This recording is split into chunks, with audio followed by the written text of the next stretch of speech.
The top floor of a parking garage in southeast Denver caved in today. It's lucky nobody was hurt, but it won't be an easy mess to clean up. Thanks for joining us. I'm Alexandra Lewis. I'm Kyle Clark. So Denver Fire says 2 cars were crushed. Some others got chewed up a bit. Our Phil Lipoff is out there near Hamden and Yosemite in Denver with the latest on that wild scene today, Phil. Yeah, it was wild, Kyle. It happened just before 4, and that's about an hour before everybody in this building was about to leave, come down here to the parking garage, get their cars, and head home. So thankfully it happened when it did. We were able to get a drone up shortly after this happened, and you can see from that vantage point there are about 8 or 9 cars or so. Some went through the hole that was created. Some are just kind of teetering on the edge in a precarious position.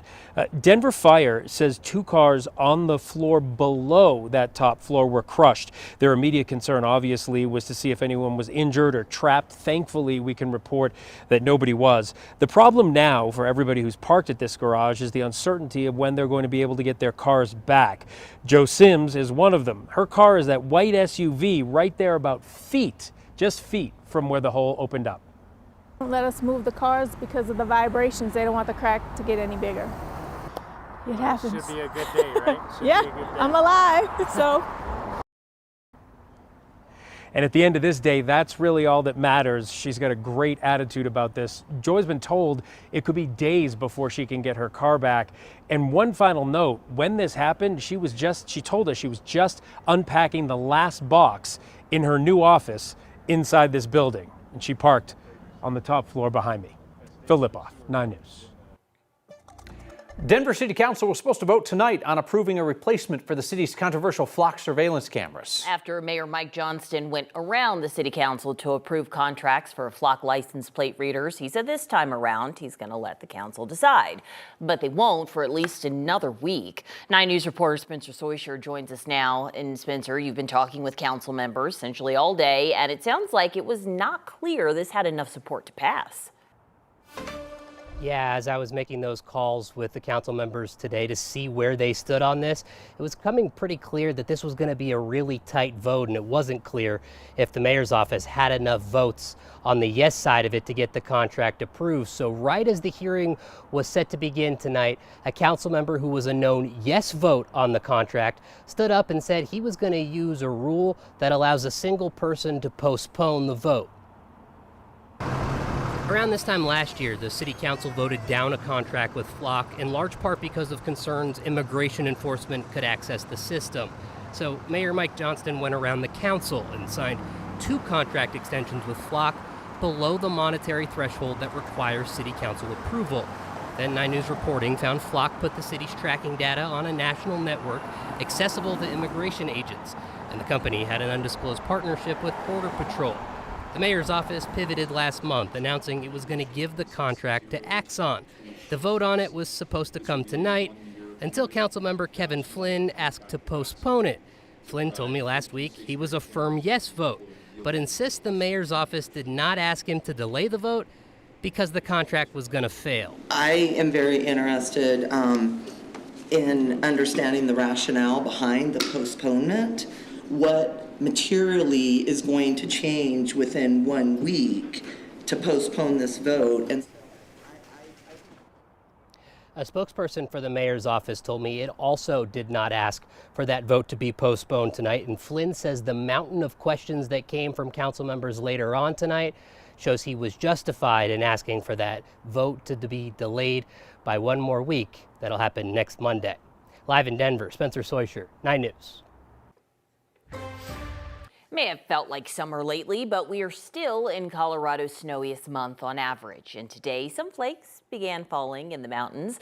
9 News Chief Meteorologist Kathy Sabin here with another forecast with more record-breaking temps. And our Spencer Soysher up on the roof there reporting a few raindrops around the area. So he also moonlights as a storm chaser for us, and maybe he's a good luck omen for us as we're seeing these clouds outside actually produce a few sprinkles across the metro area. I love that. But in the mountains, it's been snow. We've been tracking snow all afternoon and evening.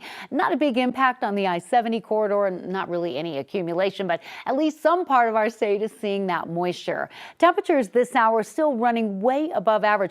Highs this time of year are in the 50s, upper 50s, and we're still in the 60s, and it is 10:05 in the evening. So watching that wind forecast, the winds have come down a bit, but will be picking back up again tomorrow. Look at the cloud shield coming in around the outer edge of the ridge. The nice part is we're seeing snow showers in the northern and central mountains, and according to Spencer, maybe a few little showers actually making it into the Denver metro area. They're not going to last very long, but hey, we'll take it, right? And the trend is going to be for warmer, drier weather for the next 2 days as we head into record territory. We're headed into the 80s both Tuesday and Wednesday after a really mild and calm evening. So weather headlines, a record high Tuesday, Wednesday, which means more critical fire weather in the forecast ahead of a storm system and a cooler weather trend at the end of the week. Maybe some showers for the state. We'll talk about that coming up. LaGuardia Airport in New York's back open tonight, a day after a plane collided with a fire truck on a runway. 2 pilots were killed, dozens of passengers were hurt. The Air Canada flight had just landed with 72 passengers and 4 crew members on board when it hit a fire truck responding to a separate issue on another plane last night. In air traffic control audio recordings, one controller is heard saying, "I messed up." The federal investigators will look into that communication as well as what the staffing looked like. Transportation Secretary Sean Duffy says the airport is quote-unquote well-staffed, but acknowledges there's a shortage of controllers. The NTSB says the runway where the crash happened will likely be closed for days. There's a lot of debris that investigators will sift through. As ICE agents are deployed to some airports around the country, officials at Denver International Airport say they have not received any communication about federal immigration officers going there. President Trump ordered the deployment as the partial government shutdown has left TSA officers working without paychecks for weeks. That's led to a lot of sick calls and a lot of backed up security lines.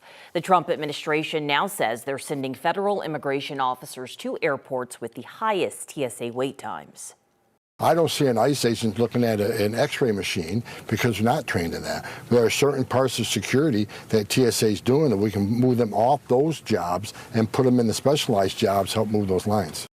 President Trump says he's asked that ICE officers not wear masks at airports, even though he supports them wearing masks during immigration enforcement. That's one of the sticking points at the heart of the partial government shutdown, as Democrats demand major changes to federal immigration operations. The Senate has voted to confirm Mark Wayne Mullen as the new Secretary of Homeland Security. The vote late today fell largely on party lines. President Trump tapped the Republican senator from Oklahoma to take over the department after firing Secretary Kristi Noem. Mullen takes over the department during a difficult time. It's in the midst of a budget battle that's leading to those long lines at U.S. airports. Democrats are demanding changes in the department's immigration operations after the deaths of 2 Americans, both with ties to Colorado, during protests in Minneapolis. Mullen has backed Trump's immigration agenda, but has tried to present a softer approach. A new class action lawsuit claims children in Colorado who are accused of crimes are often stuck inside the judicial system even after a judge orders them freed from detention. Civil and disability rights groups filed this lawsuit. It claims nearly 700 minors spent 1 or more days in detention from 2024 to 2025 after courts ordered them released. 140 of those kids spent more than 30 extra days on the inside. Advocates argue the state has failed to provide the community-based placements and services required to free those kids. Democratic State Senator Judy Amabile has introduced legislation related to youth detention over the years, and she says the problem persists. The more we can avoid placing kids in detention at all, and the sooner we can move them out of this carceral setting and into a care setting, the better off they're going to be and the safer our communities are going to be. This lawsuit also names Democratic Governor Jared Polis and the Colorado Department of Human Services. In a statement, CDHS said it wouldn't comment on pending litigation, but said that its detention services provide a safe and structured environment for minors accused of committing dangerous crimes. People who were ordered to leave because of a fire burning near Fort Carson are allowed to go home tonight. Today, both Fremont and El Paso County lifted all mandatory evacuation orders. Some were downgraded to pre-evacs. The so-called 24 fire has burned over 7,000 acres since starting last Wednesday. Firefighters don't have any containment on it right now. So far, nobody's been hurt. No buildings have burned. Investigators believe a person caused it, but they haven't said how. If you're trying to get a hold of the state for help with your tax refund, don't hold your breath. Could take a while. A woman who lives in Denver's Lowry neighborhood can vouch for that. Her son's tax refund check disappeared. She knew that it was missing because she had that service where USPS sends her images of every envelope before it hits her mailbox. She says getting in touch with customer service from the state to get a new refund check has been miserable. And when you call the Department of Revenue, they put you on hold, and then they come back and they say, due to the volume of calls, we cannot take your call back tomorrow. So you call back tomorrow and you get the same message. The state tracks those hangups. Our Marshall Zellinger found that the system has hung up on people 500,000 times in the last 2 years. So that one finally got through by scheduling an online appointment for somebody to call her a week later. The Department of Revenue has asked state legislators for more than $2 million to improve customer service next year, but because of the state's $1 billion budget shortfall, the department is unlikely to get all of that. New tonight, Aurora is bringing back a requirement that the city provide 72 hours notice before removing a homeless camp. The city council approved a resolution just a few hours ago in a 6-4 vote. The city got rid of the required notice last year. Council members who supported bringing it back argue it already takes the city about 72 hours to remove a camp anyway. So they argue this will help manage expectations for people who report them. Critics worry the notice will make it more difficult to enforce the city's ban on camping in public places. Camps that pose an imminent health or safety risk do not require notice.